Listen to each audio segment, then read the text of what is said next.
21 साल की उम्र में जब वो सेना से रिटायर होकर आएगा तो वो कहाँ जाएगा, कौन सी प्रिपरेशन करेगा। विडंबना हमारे देश की ये ज़रूर है कि इसी कोरोना काल में अनेकों राज्यों में चुनाव हो जाते हैं, पर युवाओं से जुड़ी हुई भर्तियों पे रोक लग जाती है। उसके अंदर किस तरीके की भावनाएं चल रही होंगी, क्या देश समर्पण की भावना चल रही होगी, या 4 साल के बाद वो पुनः सड़क पर आ जाएगा। उस भविष्य के अधर में लटकने को लेकर उसका मन, उसका दिमाग, उसका मस्तिष्क चिंता में होगा। आज की ये प्रेस वार्ता जिस ज्वलंत विषय को लेकर की जा रही है, उससे न सिर्फ बिहार बल्कि देश भर के युवा इस अग्निपथ योजना के माध्यम से जो अपनी अग्नि परीक्षा दे रहे हैं, उसको लेकर इस प्रेस वार्ता को रखा गया है। उनके समर्थन में इस प्रेस वार्ता को आयोजित किया गया है। मैंने और लोक जनशक्ति पार्टी रामविलास ने कल ही एक पत्र के माध्यम से पार्टी की राय और अग्निपथ के विरोध में अपनी बातों को केंद्र सरकार, मौजूदा रक्षा मंत्री आदरणीय राजनाथ सिंह जी के समक्ष हम लोगों ने अपने विचारों को रखा कि क्यों लोक जनशक्ति पार्टी रामविलास अग्निपथ योजना का विरोध करती है। और जिस तरीके से पिछले 2 दिन से, जब से इस योजना की घोषणा हुई है, तब से लेकर अभी तक जिस तरीके से सड़क पर छात्र अपने विरोध को निरंतरता में दर्ज करा रहे हैं, और सिर्फ बिहार में ही नहीं, देश का शायद ही अब कोई ऐसा राज्य बचा होगा। हरियाणा, राजस्थान, उत्तर प्रदेश, आज तो दिल्ली में भी जिस तरीके से जंतर मंतर ITO के सामने इस तरीके का प्रदर्शन किया जा रहा है, ये अपने में दर्शाता है कि पूरे देश का युवा एकजुट है इस योजना के विरोध में। और कारण भी है भाई, जिस तरीके से 4 साल के कार्यकाल में के बाद आप एक युवा को 21 साल की उम्र में आप उसकी रिटायरमेंट कर देते हैं। भारत एक युवा देश और ये ताकत है हमारी आज की तारीख में। इस योजना से जो आज हमारा एसेट है वो कल को लायबिलिटी बन जाएगा भैया। 4 साल के बाद वो युवा जाएगा कहाँ। आपने विभिन्न तरीके के प्रावधान रखे, ऐसा हो जाएगा, ऐसा किया जाएगा, ऐसा किया जा सकता है, सब एजम्पशंस हैं, सब एंटिसिपेशंस हैं। इसमें कोई ठोस योजना की भैया 21 साल की उम्र में जब वो युवा बेरोज़गार हो जाएगा, जब वो रिटायर हो जाएगा, तो उसके बाद उसके भविष्य का क्या भाई। आज उसके भविष्य की चिंता करने वाला कोई नहीं है। आज देश में बेरोज़गारी इतनी बढ़ गई है, तो कैसे मान ले हम लोग कि 21 साल की उम्र में, और वो 21 साल की उम्र नुकसानदेह ज़्यादा इसीलिए है क्योंकि जो उसके गोल्डन ईयर्स हैं 17.5 से 21 साल, वो तो उसने सेना को दे दिए, जिसमें वो अपनी ग्रेजुएशन कंप्लीट कर सकता था, PG के कोर्सेज़ में अप्लाई कर सकता था, कंपटीशन की तैयारी कर सकता था।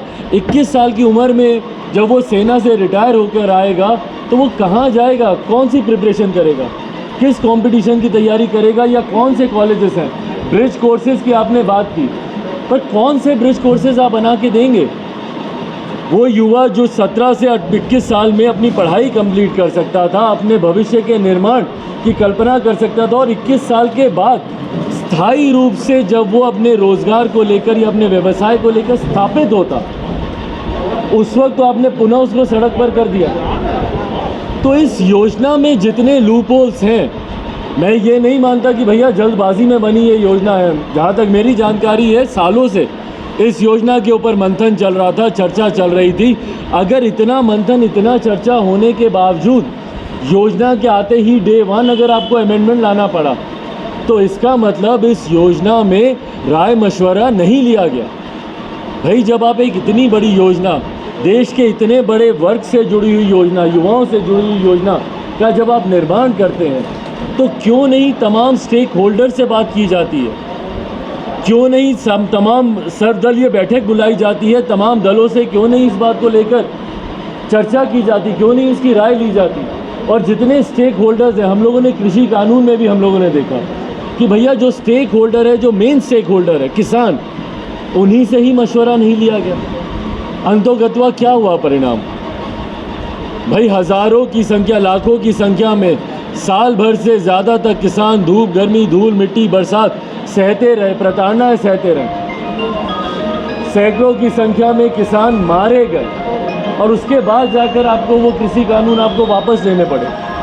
तो भैया क्यों नहीं आप पूर्व में ही जितने स्टेक होल्डर्स हैं, इसमें क्यों नहीं युवाओं की एक कमेटी का गठन किया गया, युवाओं को बुलाया गया, क्यों नहीं उनसे मशवरा लिया गया कि भैया बताइए हम आपके लिए हम ऐसी योजना लेकर आ रहे हैं, आपके हिसाब से इसमें क्या क्या लूप होल्स हैं।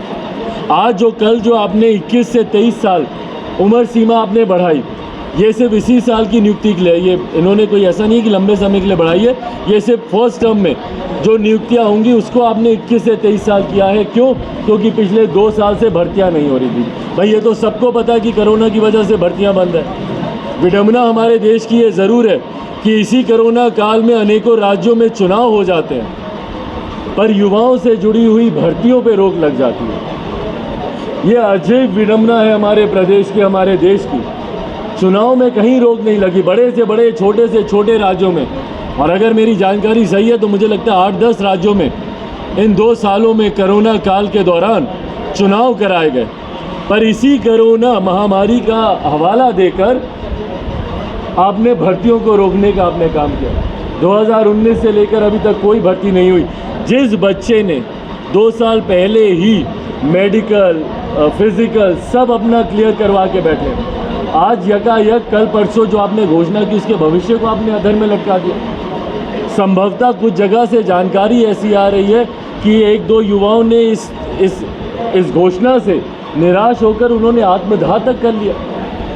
हरियाणा से ऐसी खबर आ रही है, राजस्थान से ऐसी खबर आ रही है। भाई जिन लोगों को पिछले सालों से 2 साल से जो उम्मीद लगा कर बैठे थे कि भैया हमारा फिजिकल हो गया, मेडिकल हो गया, अब हम लोग जाएंगे, सेना में भर्ती होंगे, यकायक आप उनको घोषणा करते हैं कि भैया ये पूरे जीवन भर के लिए नहीं, मात्र 4 साल के लिए है, और 4 साल के बाद फिर आपका भविष्य अधर में लटका हुआ है।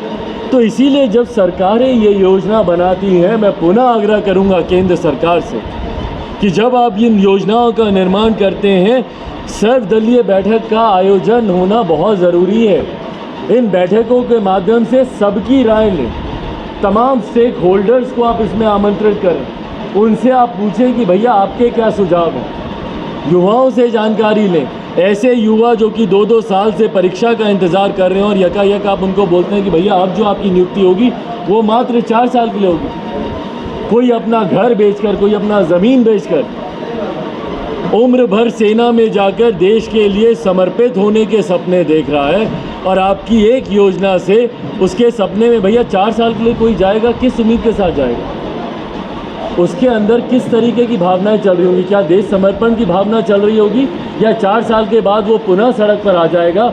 उस भविष्य के अधर में लटकने को लेकर उसका मन, उसका दिमाग, उसका मस्तिष्क चिंता में होगा। तो इसीलिए रक्षा मंत्री जी से कल लिखित पत्र के माध्यम से लोक जनशक्ति पार्टी ने यह आग्रह किया है कि इस योजना को तत्काल प्रभाव से इसको रद्द किया जाना चाहिए, और उसके अलावा मुझे नहीं लगता कोई विकल्प है। भैया कितने अमेंडमेंट्स आप करेंगे?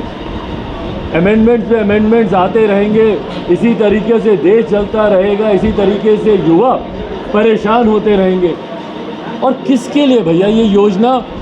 क्या रोज़गार को बढ़ाने की दृष्टि से है, या देश में या सरकारों पर जो एक आर्थिक बोझ पड़ रहा है पेंशन को लेकर, उसकी दृष्टि से बनाई हुई यही योजना है?